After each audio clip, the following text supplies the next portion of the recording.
목련존자는 부처님의 10대 제자 중 신통력이 가장 뛰어났습니다. 그는 사카천왕의 궁전을 신통으로 흔들거나 범천을 흔들어 신들에게 경각심을 일깨웠습니다. 용왕을 굴복시키기도 했지요.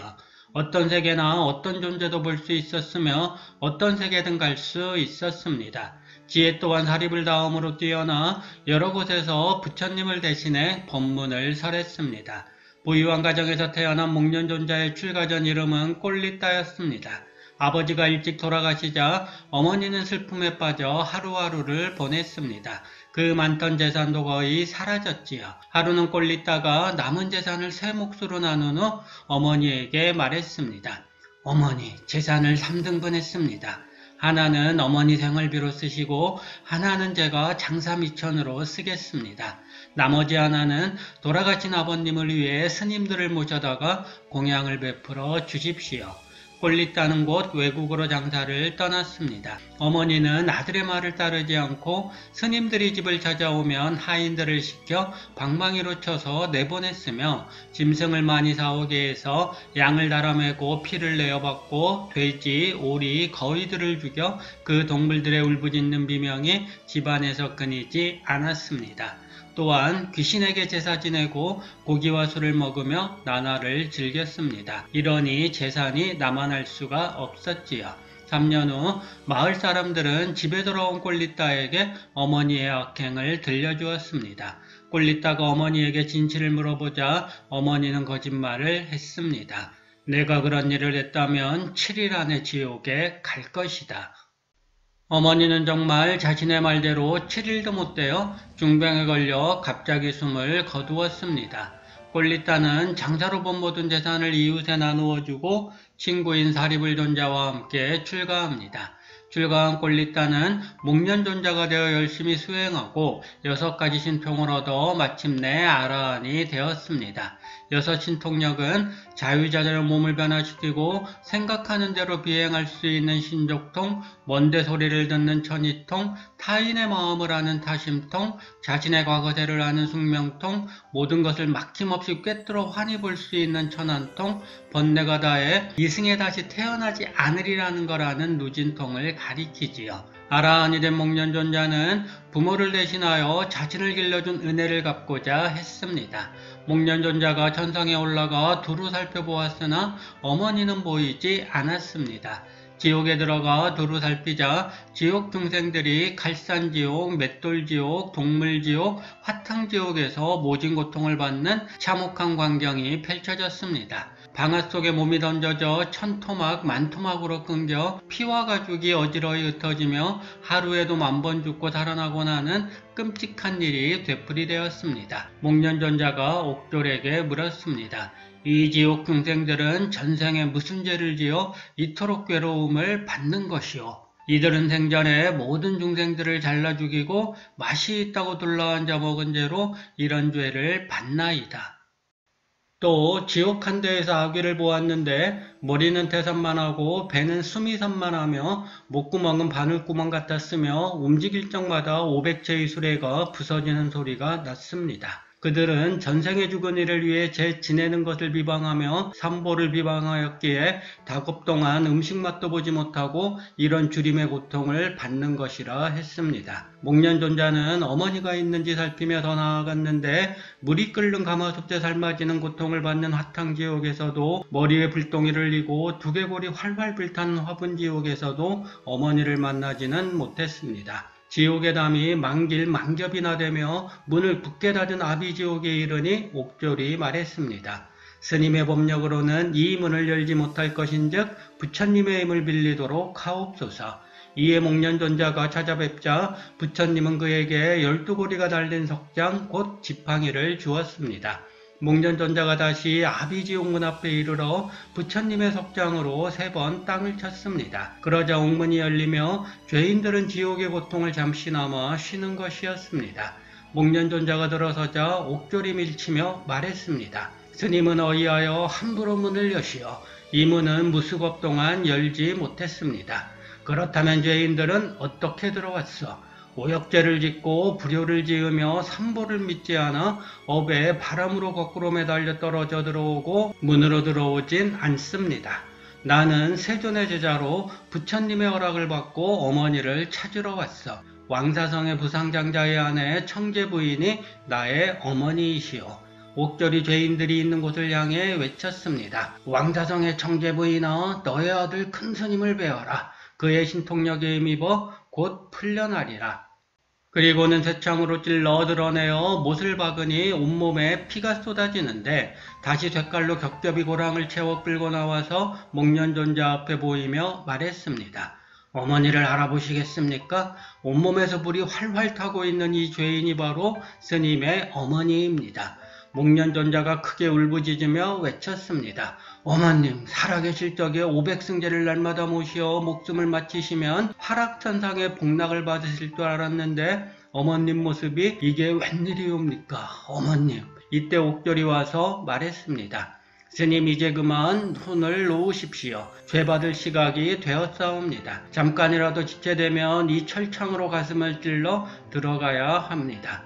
청제 부인은 끌려가며 목련을 향해 말했습니다. 우리 아들, 사랑하는 내 아들아, 나는 고통을 참기가 어려우니 나를 구해다오. 목련존자가 이 말을 듣고 머리를 기둥에 부딪히니 살과 피가 사방으로 흩어졌습니다. 이 모습으로 그는 옥졸에게 당부했습니다. 여보, 내가 저 지옥에 들어가 어머니 죄를 대신하게 해주시오. 스님의 어머니는 업력이 너무 크오니 부처님께 여쭈어보는 수밖에 없습니다. 목련존자는 다시 부처님께 나아가 어머니를 구할 방법을 물었습니다. 부처님께서 목련존자에게 말했습니다. 너의 여성이 지극하니 내가 너의 어머니를 구하리라.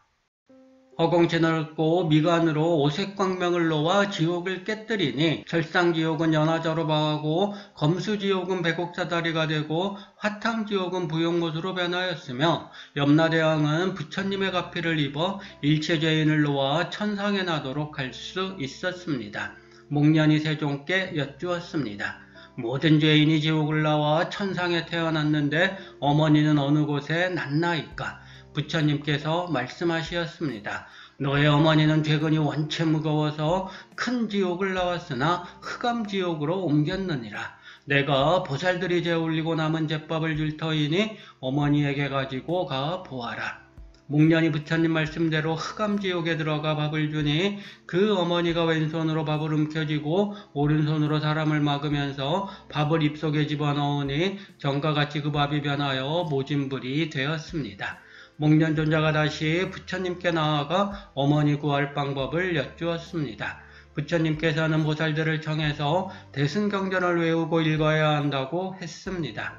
목련존자가 부처님 말씀을 받들어 시행하자 어머니는 흑암지옥을 나와 아기 중에 태어날 수 있었습니다.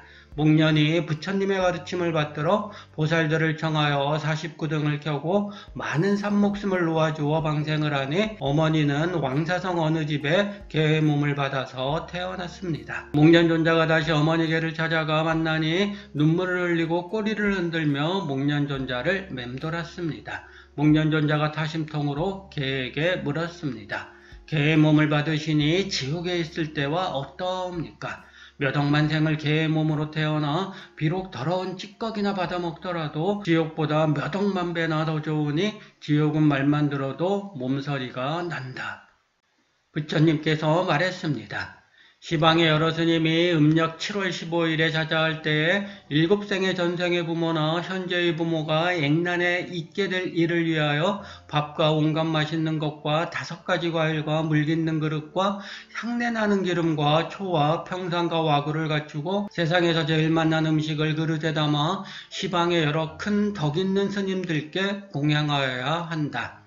이날에는 모든 성현이 상간에서 선정을 닦거나 4가지 도가 즉 수다원, 사다함, 아나함, 아라함가를 얻거나 혹은 나무 밑에 경행하거나 6가지 신통이 자제하여 성문 영각을 교화하거나 깨달은 보살님들이 방편으로 비구의 모습으로 변화하여 나타나 대중 가운데 있으면서도 모두 한결같은 마음으로 바루와 밥을 받는다.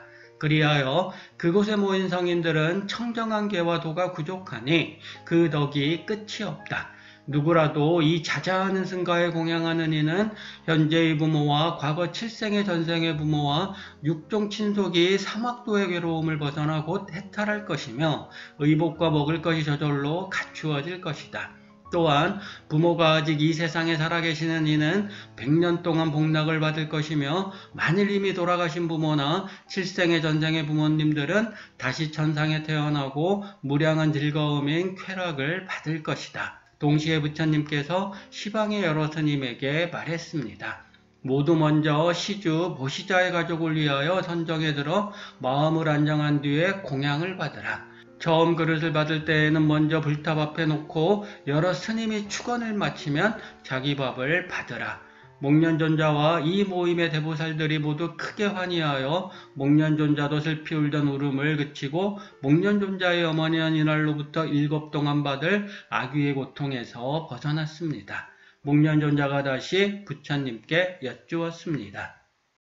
저를 낳아준 어머니는 삼보의 공덕의 힘과 여러 스님의 위신력을 입어 구제를 받았지만 만일 미래 세상의 불자들이 우람분의 이처럼 복을 지어 효도를 행하고자 하는 이가 있다면 그들도 또한 현재의 부모와 칠생의 전생의 부모를 구제할 수 있겠습니까? 목련아 매우 기특한 질문을 했다. 내가 바로 말하라는 것을 내가 물었구나. 만일 비구, 비구니, 우바, 세우바이, 구강, 태자, 왕자, 대신, 재상, 삼공, 백관 만민들이 효와 자애를 행하는 이는 모두 현재의 부모나 과거의 전생인 칠생의 부모를 위하여 음력 7월 15일 불환희일인 승자자일에 온갖 맛있는 것을 우람분 안에 담아 시방에 자자하는 스님에게 베풀고 발언하되 현재의 부모는 수명이 100년이고 병이 없으며 모든 고뇌와 근심이 없게 하고 과거 칠생의 부모는 아귀의 고통에서 벗어나 사람과 하늘에 태어나서 복과 즐거움이 다함이 없게 해주십시오라고 해야 한다. 부처님께서 불제자들에게 말씀하셨습니다. 불제자로서 효도를 다하는 이가 생각마다 항상 부모를 생각하고 공양하되 그 효도하는 생각이 과거 칠생의 부모에 이르도록 하라. 7월 15일은 항상 효순한 마음으로 낳아주신 부모와 나아가 과거 전생 칠생의 부모를 위하여 우람분을 만들어 부처님과 스님에게 공양하여 부모가 길러주고 사랑하여 준 은혜를 갚으라. 너희들 불자는 마땅히 이 법을 받들어 지녀야 한다. 그때 그곳에 모인 목련존자와 불제자들은 부처님의 말씀을 듣고 환희하며 받들어 행하여 지금까지도 우람분절 백중행사가 이어지고 있습니다. 안거가 끝나는 해제의 목련은 부처님께서 일러주신 대로 음식을 차려 스님들에게 공양을 올렸고 그 공덕으로 어머니는 지옥에서 벗어나게 되었습니다. 이 일이 오늘날 백중의 유래가 되었습니다. 백중은 100명 이상의 스님들에게 공양을 올리는 날이라는 뜻입니다. 백중을 우람분제라고도 부릅니다. 우람분은 거꾸로 매달린의 뜻이고 제는 베푼다는 뜻입니다. 가난한 사람들에게 널리 베풀어 지옥에 거꾸로 매달려 고통받던 목련존자의 어머니처럼 고통받는 사람들을 구제한다는 의미를 지니고 있습니다.